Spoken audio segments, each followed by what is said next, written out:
In Singapore's biggest political corruption trial in almost 50 years, a former minister has been convicted after pleading guilty to bribery charges. Subramaniam Iswaran had faced 35 charges and now a possible jail sentence. Let's go to the Supreme Court in Singapore and speak to our reporter Suranjana Tiwari. Just tell us a little bit of the background to this, Suranjana. It's a fascinating case. Yeah, Subramaniam Iswaran just left the Supreme Court behind me. His trial was actually taking place in the High Court, which is in the same building. He walked into the court to face trial with 35 charges against his name, which included taking gifts as he was a public servant, also for corruption and obstructing justice. But after entering the trial, the prosecutors actually reduced those charges.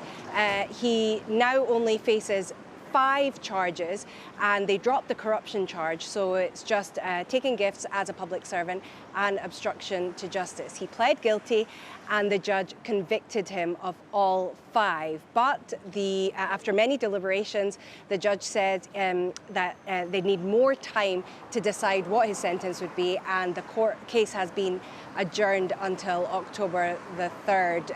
Iswaran held many portfolios in the Singapore government, most recently the transport minister, and he was famed for bringing the Grand Prix race to Singapore, and many of the allegations relate to that event. He is accused of taking gifts while in public service of more than $300,000 which include flights, hotel stays, and musical tickets and Grand Prix tickets. It's become a very high-profile case there, hasn't it?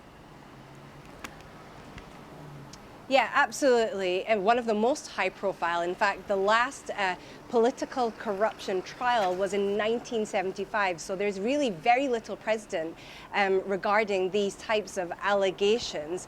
Mr. Iswaran initially denied all wrongdoing, but he did plead guilty in the trial today.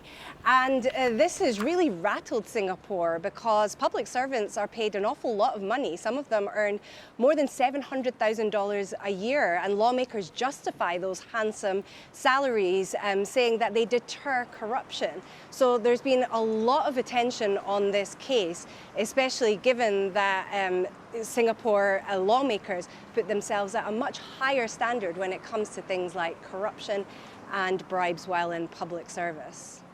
Suranjana, thank you very much, Suranjana Tiwari in Singapore.